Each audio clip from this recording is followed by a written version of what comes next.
Hi, everyone, and welcome back to our Monday interview show. I am so excited to have a very special guest on here today, someone who I have long been a huge fan of, who has a new book called Eat to Beat Your Diet, New York Times bestselling author, Dr. William Li. Who is not just an author, he's a world renowned physician, he's a scientist, he is the president and medical director of the Angiogenesis Foundation. His work has led to more than 40 FDA approved therapeutics and devices for cancers, cardiovascular disease, wound healing, and vision loss. What I love about Dr. Lee's work as well is that he's looking at food as medicine through molecular nutrition, because sometimes we see scientists that aren't really paying attention to food or bridging this gap into our everyday life. I could go on and on about Dr. Lee's accolades, and I can't say enough how much I love his new book. Once again, it's called Eat to Beat Your Diet, Burn Fat, Heal Your Metabolism, and Live Longer. Dr. Lee, I have wanted you on our show for so long. This is amazing to talk to you today. Well, thanks for inviting me and having me on. I looking forward to our conversation. So, first of all, Dr. Lee, before we get into some of this, as a scientist, we hear so much about how medical school doesn't really put an emphasis on nutrition. At what point in your career did you start looking or bridging over into this whole concept of food as medicine and start taking a deep dive down this pathway? My journey was started when I was a kid because I grew up in a city, Pittsburgh, Pennsylvania, that was multi-ethnic. And so I grew up with people from Serbia, Croatia, Greece, Italy, Italians celebrating the foods of culture. And coming from an Asian background, my food was always important to me and my community. When I went to medical school, it was all about science. But Yeah. before I went to medical school, I took a gap year and I pursued my interest by embedding myself in the Mediterranean, in Italy and in Greece, specifically to study food, culture, and health. Mm, That's really what I was fascinated by, is the fact that food builds our community. And I think that, when you talk about wellness and food as, food and health and all those biohacking, one of the things we can't forget is that food is really part of our culture. It humanizes us. It's part of our human. yes. And so I have always wanted to keep that center in my own life. When I went to medical school, I was flooded, like all medical students, with information to memorize about diseases: cancer, Alzheimer's, diabetes, Hashimoto's thyroiditis, lupus, et cetera, et cetera. And I had to memorize drugs, antibiotics and steroids. And, these are all the necessary tools in a toolbox to practice modern medicine. But a couple of things really struck me. Number one, I could never forget what I was passionate about, which is food and culture and health. I could Mm, forget what I learned during my gap year in areas of the world where people equated food with something joyful and healthy, as opposed to something snacky and, devious that you kind of snuck on the side. There was no guilt, fear, shame with food. It was really part of yes. a community. And I realized that, in medical school, they were not teaching about nutrition. Number two, they're not even teaching about health. They're teaching, we're only learning about disease and, Right. And drugs. and drugs. And listen, I certainly appreciate the importance of that to help save lives. Something that I realized, having also studied history of science and history of medicine, is that before the early 1900s, there were no drugs. There was no pharmaceuticals. And in fact, all we had was diet and lifestyle. And somehow in the last 100 years, we lost track. We lost touch with that tool in the toolbox that we always had as humans, walking around Yes. with each other. And so I wanted to bring it back, number one. Number two, what is different about modern medicine, modern science, as a scientist, is that we have incredible tools to understand how foods actually work in our body. So we don't have to hand wave. We don't have to just be a preacher on the soapbox or a preacher in the pulpit. Scientists can really get in there and begin understanding what is in the food. How does the body respond to what you feed it? How does that actually make sense when it comes to fighting cancer, when it comes to improving our circulation, when it comes to having a better metabolism and fighting body fat and melting fat away, all those answers become clear. So we now understand better why nutrition and why food is so important for our health. Mm, It's really kind of how I got into this. And by the way, because I've been involved with, and this is sort of by disclosure, I've been involved through the Angiogenesis Foundation in developing biotechnologies. And so for me, I'm not a doctor who basically said, I'm done with drugs, throw out the prescription pad. Now it's just about eating lettuce, the salad yeah, bar. I'm still involved with all it's these both. really, It's it's everything. both. We don't Yes. want to throw away the baby with the bathwater. I'm saying there's two babies in a bath. Oh, I love this, Dr. Lee. And our community, one of the things we talk about is and, not or, right? It's not this or that, but it's and. And there's times and there's places and there's lifestyle, which you talk about so much in your book. I love that you're bridging these two worlds. And I really relate to that, Dr. Lee, because my mother's from the Philippines and she came over here. And I also we lived with my Filipino auntie. So two Filipina women in the household. We ate. It was heavily influenced by that culture. My grandmother lived nearby. So there wasn't, what I see today is so much confusion and overthinking and diet foods. We ate lots of soups and vegetables and rice and fruit. And it wasn't this, I don't know, it just felt like natural, like you said, and celebratory. And yet no one in my family was overweight. And there was an easefulness and a joy. Yeah, So you talk about, respecting traditions in here, which I appreciate. And we'll get into this in a moment. I love how you talk about the Mediterranean fusion because these cultures are bringing so much of these powerful antioxidant, fiber rich foods without, again, this headiness, this confusion, which we see a lot today. absolutely. I mean, listen, uh, as we are seeing society wake up to this idea that our health is more important than ever, it's not just about disease care, sick care. It's really about health care. And sick care happens in a hospital and doctor's office. Health care happens at home. And it's what we do for ourselves. And it's really getting in Mm, touch with our own roots. And health should be joyful, kind of a chore or something that you actually have to be obsessed with. Although, there are many people that, spend a lot of time thinking about their health increasingly today. I love what you just said, sort of this ease of health. Health should really be something that you can ease into. It doesn't feel far away, it doesn't feel difficult, and it's got to taste yes. So, Dr. Lee, let's get right into some information in your book, good. which is so comprehensive. Those of you watching this can see, but yet fun to read. I'll say I was just going along, really enjoying the book, which I can't always say for some of these more, dietary medical books. It's written really beautifully, Dr. Lee. So Like, right from the top, you get right into this scientific fact, which sometimes we skirt around, sometimes we don't pay attention to, which is that excess fat on the body decreases longevity. And this is something we really need to pay attention to because sometimes in culture, Dr. Lee, we don't talk about it as much or we want to be accepting, of course, but you talk about from a biochemical standpoint, this is one of the most important things that we need to pay attention to. Can you get into right. that? Yeah, no. Well, so, I wrote my first book, Eat to Beat Disease. That wasn't a book about disease, it was a book about health. And I wrote about Eat to Beat Your Diet, which isn't a diet book, it's an anti diet book that talks about Yes. you can actually have a really, truly healthy metabolism without having to go on a diet. And that really brings us into this conversation about body fat, because as you just absolutely nailed, excess body fat is really dangerous for our health.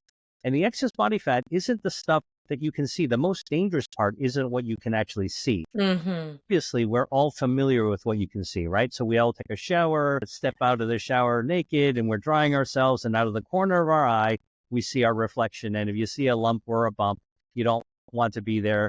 What's the next thing you do? You step on the scale after you dry off. And if that number isn't exactly what you were hoping for, you curse and you go, man, I gotta lose some weight. I gotta get on a diet. I gotta exercise. I gotta do something about it, right?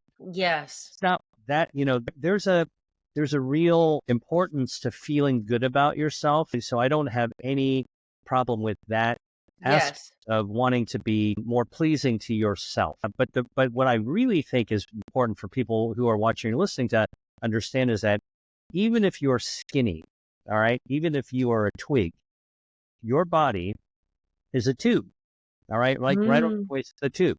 And you can have a small, thin tube if you're a tall, skinny person or a small person, or you could have a bigger tube if you're a large bodied person, all right? And that doesn't mean fat. That just means you're big or you're thin, all right? And that's Yeah. because we tend to judge and oversimplify fat or skinny. But what I'm telling you is the body fat that you need to worry about can occur inside that tube, which is a tube of your, Mm. regardless of your body size, regardless of your body weight. Oh, and that tube is called, that fat, in the dangerous fat, is called visceral fat. And we all need some fat. We actually, fat's an actual organ in our body, but when there's too much of it, it becomes inflammatory. It derails our hormones. It actually tricks our brain into being hungry all the time. It actually interferes with our ability to get energy. And then ultimately, the inflammation and Yeah. their metabolism leads us inexorably down this path, this dangerous path to chronic disease. And so, when I tell people, I said, look, from a vanity perspective, if you want to lose some weight to look better, to fit into a bikini or a dress or, shirt, fine, do that. But that's not the real reason to lose from a health perspective, to lose weight. The Right. reason is that you want to get rid of that stuff growing inside your tube, the tube of your body. That's the stuff, when there's too much of it, is really a powder keg for disease. And you want to get away from that by really melting that away.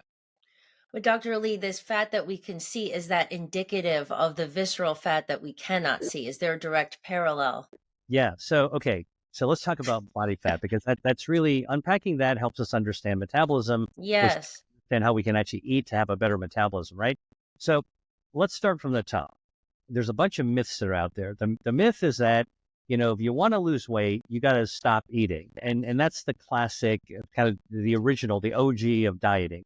Stop eating and you're going to lose weight. Sure. And you don't eat for, the 3 or 4 days you're crawling out in your hands and knees in 100 degrees heat, you sure will lose weight. You'll actually become a skeleton.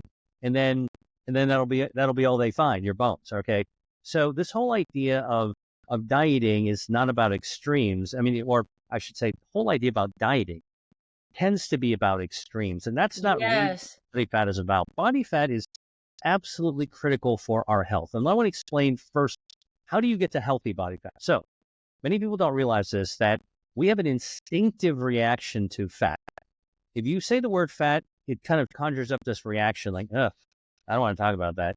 If you go to the grocery store, even if you're a vegan or a vegetarian, you're wheeling your cart around. When you go, you're gonna wheel by the butcher section, no matter what. Yeah. All that white You see that globby. big, thick white rind around that, ribeye or whatever roast, and immediately go, oh man, I hope nobody eats that. That's disgusting, right? And of course, that's actually kind of how we've societally started to associate with body fat, and we have this like grimace. But we know fat can't be all bad, because there was one situation where we smile, we grin ear to ear when we see body fat, and that's when we see a baby.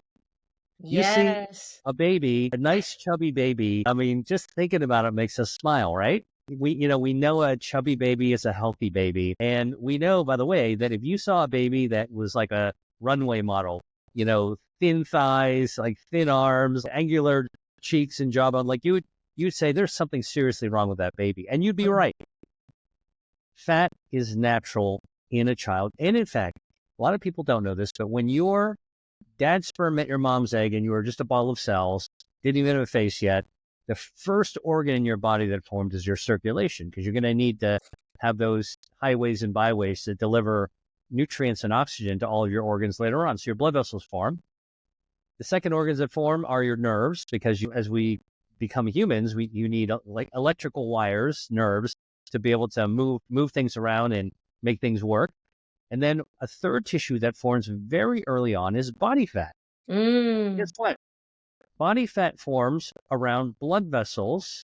So around every blood vessel, which is a tube, you've got this like bubble wrap forming around the blood vessel. And It's not around, or it's not under your chin. It's not around your thighs. You don't have thighs yet at that stage. All right. You don't have a muffin. There's no muffin to have a muffin top around. Okay. And so the thing that's really amazing is asking the question, why does fat form around blood vessels? Well, it turns out body fat forming so early already gives away the secret to what it actually does. Fat Mm. cells are fuel tanks for our body. Our fat is a fuel tank, among other things it does. And the reason that the fat cell is parked next to the blood vessel is the same reason why we park our car next to the gas pump at the filling station for when we're trying to fill up our car. When you take out that nozzle and you're going to fill up your car with gas, for those of you who drive gas cars still, put that nozzle in, you crank that handle, and you feel the petrol, the fuel running into the fuel tank of your car, which is metal and very sturdy. That's what you do when we eat. When we eat, we're loading up on fuel. Mm. Food fuel. We call it gallons when you're actually, or liters, depending on what part of the world you live in. But gallons, if you are in parts of North America, filling up your gas tank. Food energy units are called calories. So when we're eating, we're filling up our tank. Instead of gallons, we're putting in calories. All right. And when we put those calories, the gallons, they go into the fuel tank in the car. In our body, they go into our fat cells because our fat cells are our fuel tank. All right. And that's why one of the reasons that why fat sits next to blood vessels early on. And it stays around blood vessels, and blood vessels are everywhere. And that's one of the reasons that fat is really important. It's just to store the energy. Now, Mm. just like a car, you fill to the top, and then the clicker goes off, you put the nozzle back, and you drive off, and you don't even think about your fuel anymore. But imagine, and that's basically what we do in our body too. You're done eating, Mm-hmm. you stand up, and you go about your way, right? You don't think about food until the next time. Now, Well, if you unless you're one of those people that are constantly thinking about the next meal and the next meal. well, so this is what I'm saying is that if you had no control, or you had Mm-hmm. fixation with filling up your car, and all you did was force it Yes. into your fuel tank by the filling station, what would happen? The gas tank would fill up naturally, then it would overflow, spill down the side of your car, around the tires, pool around your feet, and guess what? You'd be standing in a dangerous, toxic, flammable mess. Mm. All right, very dangerous. Now, if you overeat all the time, we're overfilling our fuel tank. Now, our gas tank in our car is rigid. It's metal, so it can't expand. But our body allows our fat to expand. So every fat cell we have can expand 3 times to accommodate fuel. So you can really overeat and really stretch out your fat cell. Think about it like a suitcase, hard suitcase versus a soft suitcase. Soft suitcase, you can overstuff it with clothing. You're going on a trip, Yes. overpack. That's another example of overstuffing. So eating Yes. too many calories is like overstuffing your suitcase. Man, are you sorry you did that when you're traveling, right? You're lugging it around, you're opening it And up, they rip and it rips open, you're on the lugging carousel. exactly. All right. And the same thing in the car. If you overflow your gas, it's dangerous. Same deal with food. Now, when you overload on your body fuel, you're filling up your fat cells. Every fat cell can expand 3 times. That's 300% size.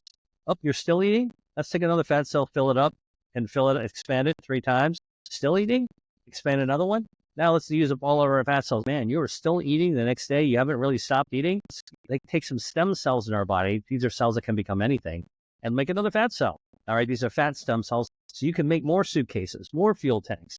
Okay, and just fill them up 300%. And now you can kind of see, if you overeat day after day, week in and week out, month after month, year after year, you can imagine more than you burn your calories. Okay. This is like understanding in a more sensible way why you don't want to overflow your fuel tank. You're just going to be loaded up in your fuel tank. All right. This is like getting jerry cans of gasoline and pile them in your backyard. All right. Dangerous. All right. To have so much fuel. All right. You don't need that much fuel. And if you're not burning it off, it's just sitting there waiting to go off like a Mm. bomb. And that's exactly where you go from normal amounts of fat that store your fuel to having too much fat that becomes dangerous and toxic and inflammatory.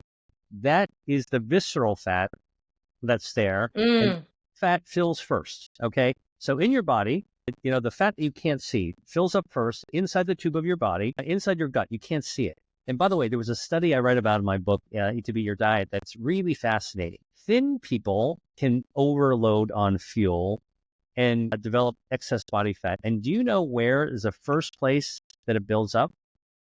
Yes, inside the body. Jeez. You, Uh, you think it might be in your belly, right? Like yeah, people I was gonna, yeah. maybe might pooch out your belly. It's not. It's actually in your tongue. Thin Whoa. people who are developing body fat because the tongue is part of your gut. All right. Yes. And so this has been studied now. The tongue is made out of three parts anatomically. The front is very muscular and acrobatic. It's like Cirque du Soleil of the mouth. All right. The middle is super muscular. All right. Because it's going to be moving food to the right, to the left. All right. When you're eating. The back of the tongue is like a big slide. It's big and fat, and it just allows food that's been chewed to slide right down to the back of your throat. The back third of your tongue is largely visceral fat. All right. Wow. So when you start to overload your gas tank and your fat cells start to puff up, all right, one of the places that you notice it first is is in your tongue. Now, how do you know you have a fat tongue? Right? Like you can't see it in the mirror. Well, I can tell you, your sleeping partner might tell you that you started to. Whoa. Now, this is an early sign that you're building up extra body fat, regardless of your body size, and especially Whoa. in people. Because you know what happens? What happens when you're sleeping? You relax. Your tongue Yes. relaxes. Your fat tongue relaxes. And when your fat tongue relaxes, because it's building up there, it sags back and blocks your airway. Wow. Super interesting, Dr. Lee. Now you're snoring. And so, again, this is where you go from normal fuel storage to over storage. Doesn't matter your body size. And the kind of fat you want to fight is the visceral fat that can build up inside the tube of your body. Dr. Lee, this is incredibly fascinating. And then you go on to talk about, very specifically in your book about particular diseases. And I mean, it just sounds so scary the way you're describing it. So let me ask you this. In one section of your book, you say that you don't recommend liposuction or bypass surgeries necessarily because there's some harmful implications. But then, the way you're talking about it seems like this is toxic. This is really dangerous. So many people today are turning to Ozempic, right, to get their weight under control. Some people say, okay, that's a short-term solution. Some people are maybe going to treat it long-term. Your book is all about changing lifestyle. What do you think about some of these drugs? Yeah. I'm going to come back to the procedures and the pharmaceuticals in 1 second. As a medical doctor, and as a researcher, I can talk about that, very specifically. But first, let me just say that everything we've just been talking about is saying that fat is good. It's actually critical for us to have energy until you overload on the fuel. So don't overload on the fuel. And just Yes. when you're filling up your car, think about it. You got all kinds of choices, right? You're at the filling station. You can get the cheap stuff. You can get the better stuff. The You can get the premium. stuff, Yeah. premium fuel, right? Now, look, I don't care what kind of car you have. If you're, if you're low on your credit card, you're low on cash, it's totally fine to have some cheap fuel every now and then. Your car's going to be just fine. You're not going to notice it. It's going to run fine. But if you actually put cheap fuel in your car every single time, now your body is a Ferrari, okay? All right. It's a really valuable, good car designed to be a sports car to last, into your 80s and 90s. You got to take good care of that thing. And the problem is that too many of us are putting cheap fuel every Yeah. single time or most of the time into our body. I guarantee you, if you had a race car, and you put cheap fuel most of the time, you're going to actually destroy the engine. The Mm. longevity of that car. There's so much conversation about longevity today. The Yes. simple thing is to put good quality fuel into your body. Now, the thing is that if you do that, if you don't overconsume, half the battle is already done. All right. The other part of it is that eating good quality fuel is going to be helpful. And then if you go even further, which is what I read my book about, there are foods, remarkably, that when you eat them, although these are almost exclusively plant-based foods. All right. So we're going to talk mostly about plant-based foods. We're talking about the things you find in the produce section, at the farmer's market, in your Love it. garden, right? These are the colorful foods. Eat the rainbow. This is what I'm talking about. Scientists like me are studying exactly what's in these foods that can activate our body's metabolism to burn off harmful body fat. So we can eat foods that activate our body to burn down those extra calories, burn down that visceral fat. And that's the most remarkable thing. We can burn down our own visceral fat. Our body's hardwired to do it. And if we eat things like tomatoes with lycopene or a Blueberries. or blueberries with anthocyanins, or even dark chocolate with proanthocyanidins, or strawberries with ellagic acid. And I'm spouting these just to let the viewers and listeners know that we actually are now beginning to identify what are the good parts of this. And by the way, we're also discovering Yeah. really that if you buy organic, you actually will get more of the bioactive, because these Mm, bioactives that can help burn down harmful body fat that I write about, these bioactives are made by the plant to heal itself. What is it healing yeah. itself from? The plant? It's healing itself when plants grow, vegetables grow, fruit trees grow in nature. In a ideal natural environment. What happens? You got little bugs, and they're nibbling on the leaves and the stems of the plant. All right, and that's an injury to the plant. Plant reacts to that little nibbling by making these bioactives, all right, making the polyphenols to heal itself. So when you get the nibbling, you got more polyphenols. Now, when you spray it with pesticides and you get rid of all those bugs, all right, the plant's not as injured, doesn't looks a little nicer, but guess what? The plant doesn't need to make as many polyphenols. So Wow. all the research has shown, and this is really amazing because I've been working with botanists to understand this. Plants grown in their most natural environment actually make more polyphenols. It's just part of how they evolved to be able to heal themselves. We get the extra benefit when we eat the plants, the fruits and the vegetables, and the herbs and the legumes from the plants. There's double the benefit of those same bioactives when you get the organic. So for me, I used to get really pissed off about the idea of organics in the beginning. Like, what? You want me to pay more money so I could have less of something I don't want to begin with? Are you crazy? Now that I've switched completely, because now that I realize, I'm willing to invest a little bit more in the quality of the fuel that I have. We talked about the quality of the fuel earlier, grown in a way that's going to have more of the good stuff that I can get behind. So, Yes. and by the way, organic frozen also has a benefit as organic as fresh. So if you can't get fresh stuff all year long, that's okay. The fruits and the vegetables and the legumes that you can get frozen also have great value all year long. Oh, Dr. Lee, I want to pause here because I want to say you obviously have so much knowledge and so much wisdom. But when I was reading the book, it's easy to follow along. And I liked how it's like blueberries and there's some interesting facts. And then the next part. And then pretty early on, you talk about how you eat in a day. And that's where I feel like we can really connect to you because as a scientist, sometimes these books are written in a way that's really difficult for the layperson to read them. But I felt like you were just like one of us, almost like your food journal. You're like, well, breakfast comes and da da da. And then you're like, for dinner, I think about which vegetable I like. It's just very accessible. So I want to share that with our listeners and our viewers that Dr. Lee is, yes, very scientific and knowledgeable, but it's very interesting for anyone viewing this. You can see all the little sections that are laid out. So it's actually easy to read the book. I also want to say, Dr. Lee, that a good friend of mine is Dan Buettner, who you may know as well. He's been on here Yeah, very well. many times.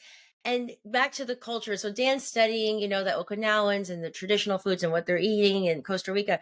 And then as a scientist, there's so much crossover. You talk about legumes, you're talking about the quality beans sometimes you eat for breakfast, fruit. I love how, because there's a section of our society, Dr. Lee, as you know, that gets to extremes. No fruit, no sugar. And you're like, hold on here. There's even a section on grains. You talk about barley. So there isn't this, in the beginning, we talked about there's culture, there's history, there's the scientific facts versus food fads.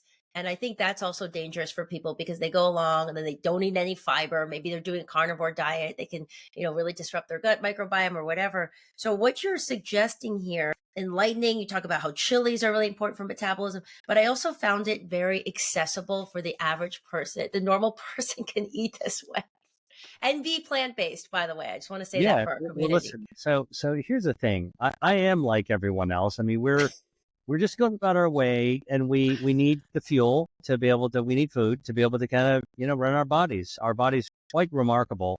You don't need to know any science about the body. What you need to know is that you have a choice to make, and you have a shot on goal 3 times a day if you're eating 3 meals a day. But you don't need to eat 3 meals a day. Sometimes 2 meals is fine as long as you don't overeat. And every time we make a choice, it should be something that really kind of fits with you. And I think too often the influencers and wellness, the biohackers, like they try to put us in a box. And this is what I'm saying. I'm just like everyone else. Nobody wants to be in a box. All right. And we can't, one size clearly doesn't fit all. I mean, look, if you have siblings, all right, and and best friends, I mean, what you like isn't necessarily going to be the cup of tea for the next person or your sibling. All right. They might like something you don't quite like, and that's okay. Everyone can be healthy. There are so many bioactives that have been studied in food. These are the natural chemicals.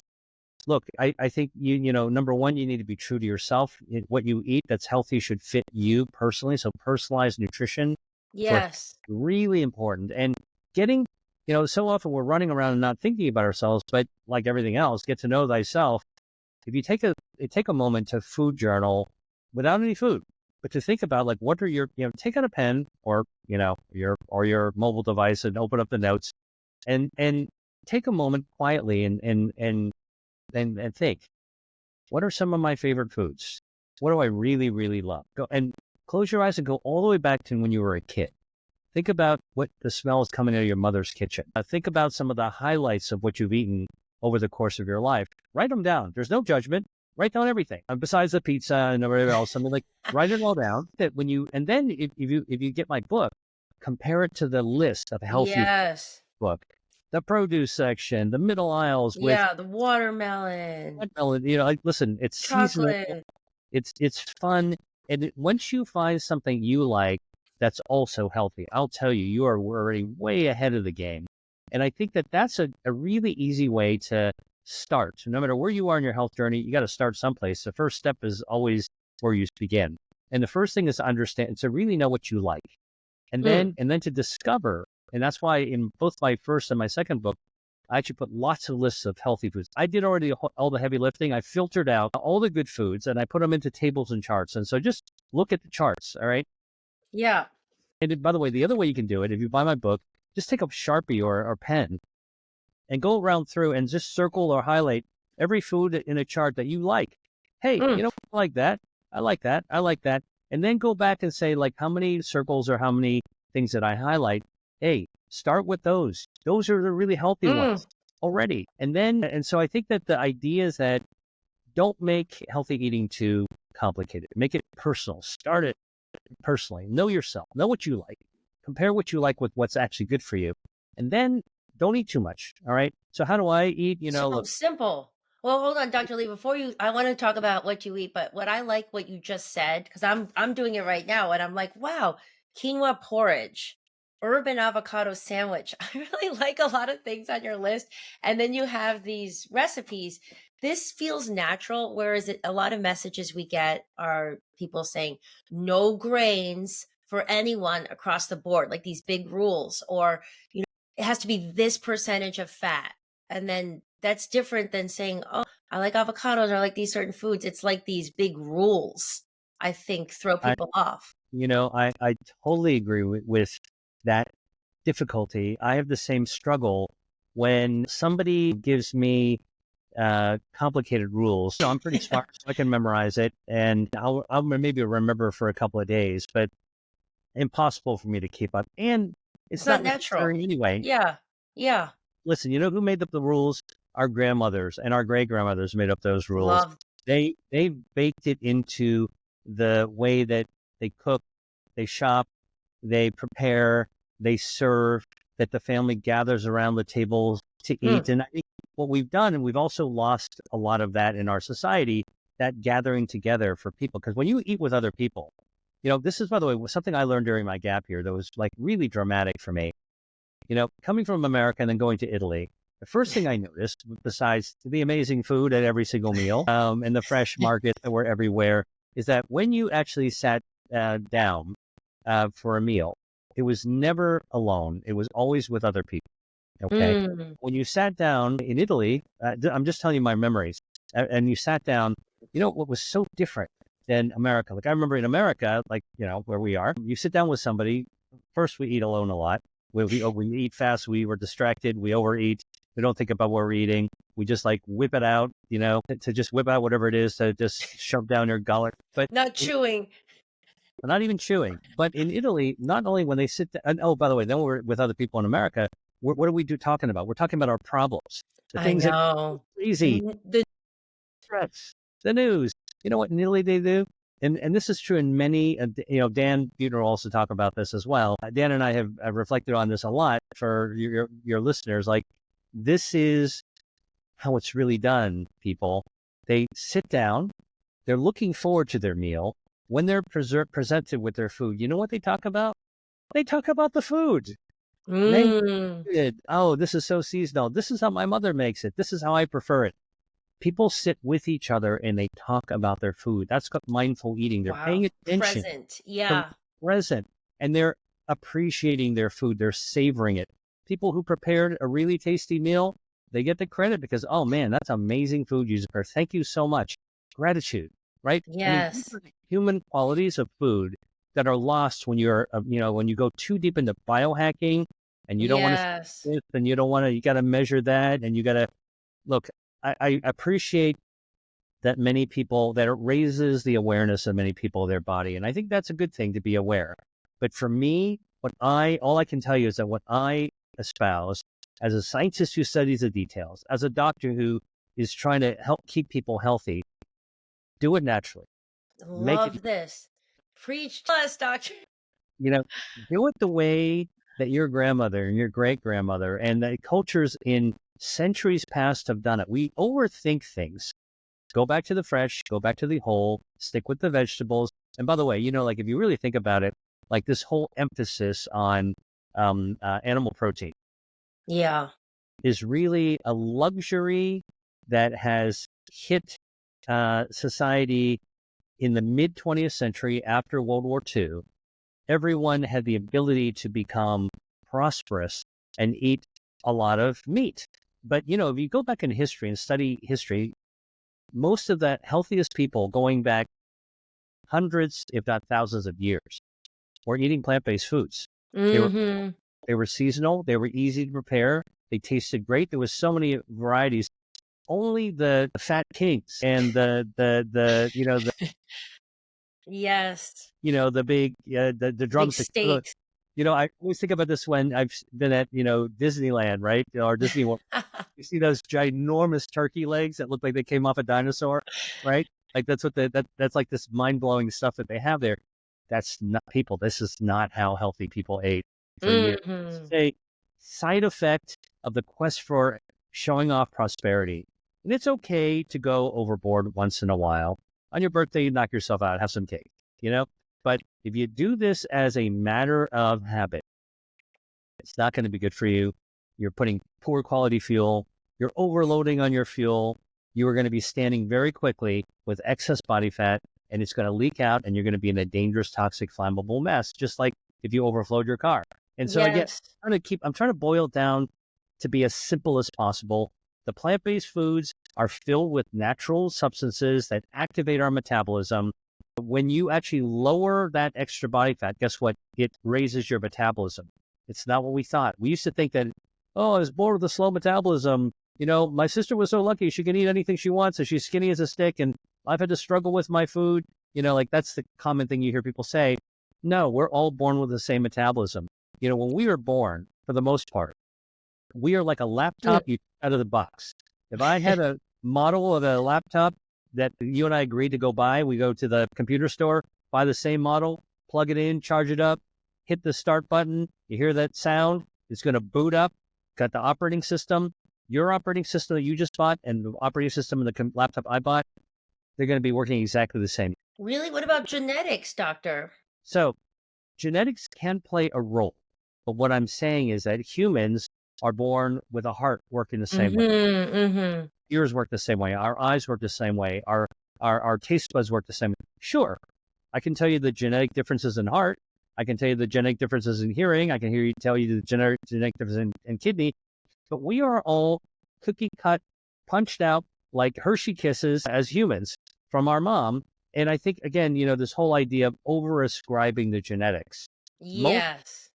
are perfectly fine when we're born. It's what the journey of life, all the things we encounter, the habits we get into. And by the way, once you slip on that banana peel, so to speak, and you wind up overeating, over consuming, choosing poor quality food, unfortunately, that can trigger a behavior pattern that takes something that was good to not so good to bad to worse. And then you can actually take it all the way down to the bottom of the ocean. Like, that's not good. So Mhm. saying is that about the computer, the laptop out of the box, is that we're all born pretty much the same. Don't blame genetics. Genetics is sort of a cop out. Yeah, I can't do anything about it. I was born with bad genetics. No, actually, we're born largely the same. Take advantage, and this is what I read about Eat to Beat Your Diet. You can beat your diet by understanding that the hardwiring in all of our bodies give us a fighting chance to be healthy, because that's how we were when we came out of the box. Yes. It's habits, it's patterns, it's behaviors that actually can really derail us. So get back on to who you were at the very beginning. It's easy, it's simple. Don't overcomplicate. Don't eat too much. Make good choices. Select good quality fuel.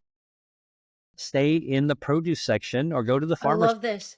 Yes. Let's This is talk about that. Let's talk about that, Dr. Lee. The most, when you get into specific foods, you go right to fruit, then you go to legumes, and you go to vegetables, and you're going to these very fibrous foods which help to fill us up. For anyone listening to this, though, again, there's just so much noise out there. How much in general, because we're trying to get away from these specifics, people are like, well, should I be trying to get more protein? And, Dr. Lee's telling me I don't want too much visceral fat, but I'm supposed to eat some fat. And this is where people, and I get a lot of questions about this as well. I think this is where people get a little bit in trouble, because they're like, do I need protein? How much is this? Like, everybody's body's different. So what Yeah. advice do you tell people that are starting to get a little bit, starting to feel complicated? Yeah, listen, I mean, personalized nutrition, what's right for you and your body, and at different ages, because our body changes our needs change over age as well, is not a cake recipe. Yeah. Cake recipe, you got to follow it to the T, and you'll get a cake. And if you vary from it, your cake's not going to come out right. We're not a cake recipe. So, what I would tell you is that yes, we do need protein. No, you don't need to get it from meat.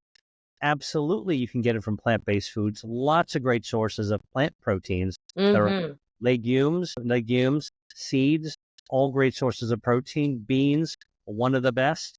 One of the common denominators of the longest lived, healthiest lived peoples in the world, the common denominator, what they all eat in the blue zones where they live long, healthy lives, are beans, I legumes love it. of some sort.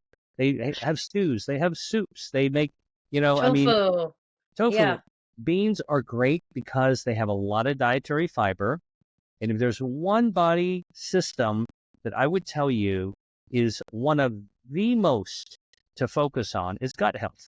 Yes. We now know that our healthy microbiome, gut health, is good, healthy bacteria in our gut, does all kinds of stuff. It's like a whole orchestra of health inside our intestines. When we feed fiber to our gut bacteria, they're really happy. It's like our gut bacteria is like a pet dog or pet cat or pet fish, goldfish or pet bird, parrot if you have one, whatever. If you have a pet, you're feeding your pet every day as part of responsible parenting of your pet, right? Ownership. We all have to be responsible to our gut bacteria and feed it dietary fiber every day.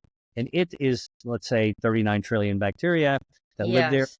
When we feed our bacteria, they pay us back by lowering inflammation, improving how we use glucose and respond to insulin, helping to heal our bodies, text messaging our brain, in order to be able to put us in a better mood. Mm. Gut health is really important. So fruits and vegetables, nuts and legumes and seeds packed with dietary fiber. And for those people who say, well, like, what about this issue about fruit? It's got sugar, right? You should be cutting out sugar, all sugar, right? Wrong. Your body needs sugar. We actually need sugar to survive. In fact, if we didn't eat any sugar, our bodies would try to make more sugar. Our brains would make Yes. more sugar. And so that's how dependent it is. Our brain, if you had no sugar in your body, you're going to have brain fog like almost instantly. All Mm. right.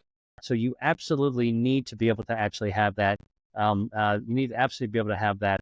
That Uh, sugar, that fuel. exactly. So one of the things that I think that we need to be able to pay attention to is to be able to I'm sorry. You know what? I've got a distraction in my house. Are you okay if I stop here for a second? Yeah, stop here for a second, Let Dr. me Lee. We can edit. let me just take a pause and edit this out. All right, I'll be right back. Yeah, no worries. We got something going on in my house. I I gotta. could tell something was going. Yeah, no worries, and then we'll wrap up.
Was that your No, no, no, no, no. There was some commotion going on, so I wanted to make sure I took care of it.